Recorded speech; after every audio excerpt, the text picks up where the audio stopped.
كما باركت على إبراهيم وعلى آل إبراهيم إنك حميد مجيد.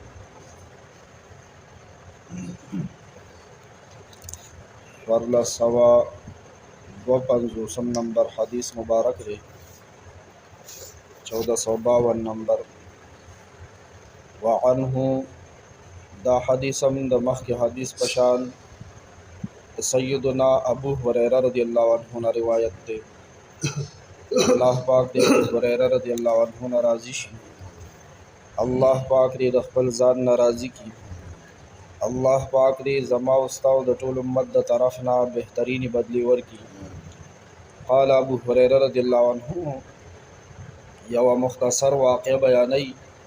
جاء رجل یو صاحب رالو یو سره رالو یو صاحب رالو الى النبي صلی اللہ تعالی علیہ وسلم نبی کریم صلی اللہ علیہ وسلم لا صاحب نبی علیہ السلام لرالو. فقال نبی علیہ السلام تول عرضوکو یا رسول اللہ اے دا اللہ رسول صلی اللہ علیہ وسلم ما لقیت من عقرب لدغتنی البارحة ما ته ډېر سخت تکلیف بیګا شپه پېښ شوی دی. لړم چیچلی ما بیګا شپه لړم خوړلی لړم چیچلی ما د هغې د وجې نه مې ډېره سخته شپه تېره کړې ده. قال نبی علیہ السلام ورته وفرمایل اما لو قلت حین امسیت که چېرې تا ماښام دا ټکي ویلی وې دا دعا دی ویلې وې اعوذ بکلمات الله التامات من شر ما خلق. اعوذ بکلمات الله التامات من شر ما خلق. کدا کلمات تی ویلې وې د دې معنا دا اعوذ ز پناه نیسم بکلمات الله التامات الله تعالی پورا خبر سرا پورا کلمو سرا من شر ما خلقا د شر د هر غسیز نه چې الله پیدا کړي. الله د ټول مخلوق د شر نه د الله تعالی پتا مکلمات سره پناه نیسم. ولم تزرک بیا بتا ته هیڅ شي ضرر نه ویدر کړي. رواه مسلم دا حدیث امام مسلم رحمه الله روایت کړي دي. التامات ټکي د حدیث کې راغلو هغه کلام ته ویل کېږي چې په هغې کې هیڅ قسمه عیب او نقص نه وي. یو خو د انسانانو کلام دی او خبرې دي کې خو خامخا نیمګړتیا وي. انسانانو په خبرو اترو کې نیمګړتیا وي. الله تعالی په خبرو کې هیڅ قسمه عیب او نقص نشته دی.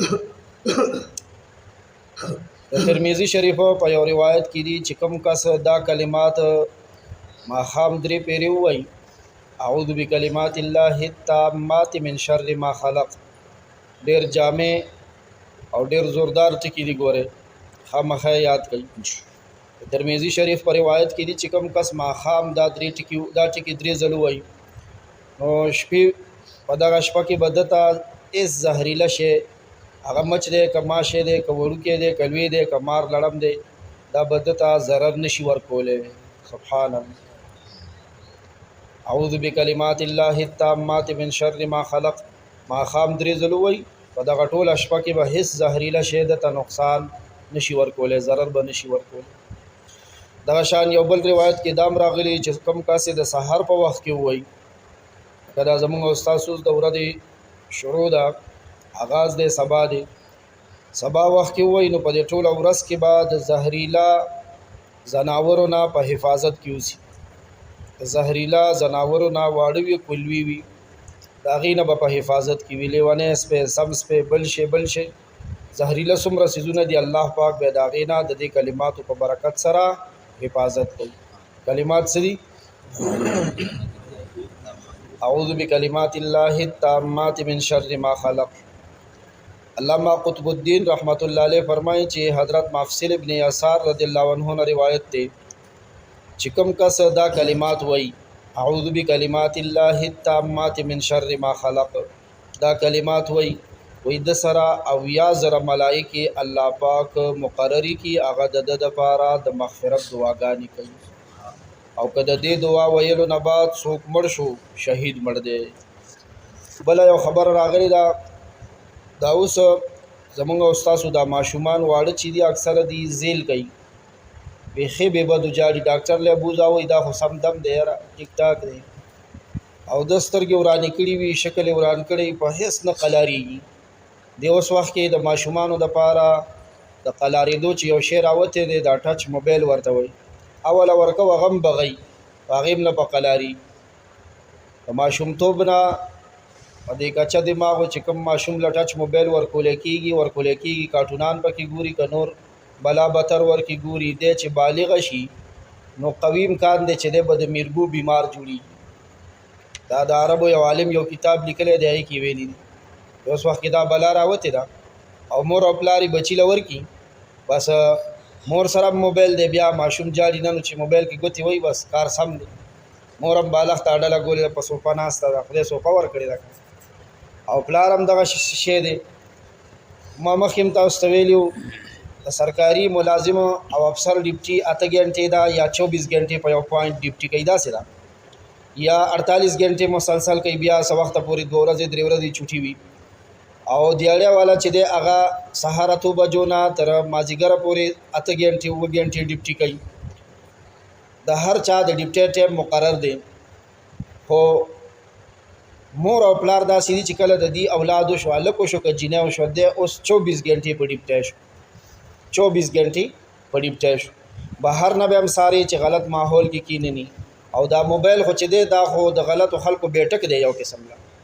شرابیان ورکشته، زناکار ورکشته، بدکار ورکشته، د ټاپ انټرنیشنل ډمان ورکشته، د انډیا ډمان ورکشته، د پاکستان شته، پښتانه ډمان پکشته، عرب ډمان ورکشته، یهود ډمان ورکشته، عیسایان ډمان، پلیت مردار کنجر پکشته دی.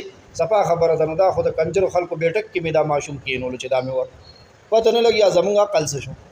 نو په بل چا فیصله نه کوو، که زمونږ هغه نیکه هغه پلار چې اوس مونږ ته یاد شي چې په اوږو باندې قبر ته وړی دی، اوس مونږ ته سترګو کې غړېږي، هر چا ته خپل مور او پلار یاد دي، اوس سموړي دي. که هغې راله هغې وکته چې ها مونږ دا څه شی دی دا لاس کې دی چې ورکړی دی د کچو دماغو ماشوم له جي دا هغه ویسیار دی چې تاسو به په پټه راوړو د پلار نه ویسیار دی، او دې کې جي په اسانۍ باندې هغه فلمونه هغه ډرامې راوړي. ها دا خو سرکوزو دا خو به مونږ د سپینګیرو نه په پټه باندې چېرته شپه کې واده کې راوړو، هغه هم چې بجلي به نه وه نو کار به یې نه کولو. نو تاسو ماشوم له د خپله لاسه ویسیار او سینما ورکړې نم دې ورکړي رښتیا ووایه.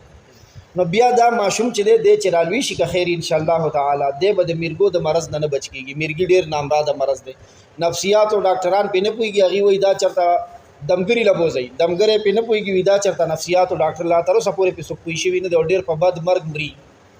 میرګو والا بیمار چې دی هغه ډېر په خراب مرګ مري، یوازې چېرته پرېښوی نه شي، د سره به خامخا دویم کس ګرځي، یا به اوبو ته ځان اچوي، یا به بجلی ته ځان اچوي، یا به اور کې ځان اچوي، یا به د ګړنګ نه ځان خطا کوي. دومره خطرناکه بیماري ده دا د دې سیز د موبایل د لاسه لګي چې ماشوم لی ورکړي. او نن مونږ په اسانۍ په خوشحالۍ وله ورکړی. ماشوم زیل کوي، په هېڅ نه په قلاریږي، بس یو چغی نیولې ده، څه چې وله ورکوو بغی یا جاړي ضدي شوی دی. وایي هغه دپاره چې دا کلمات په پنسل باندې په کاغذ ولیکي که نه، او هغه کاغذ وله اوبو کې ولیکي، هغه سیاهي تې نه هغې کې ولیکي، او هغه اوبه وله ورکړي، الله پاک به یې ټیک جاګي. یا ارحم یا ذا الجلال والإکرام.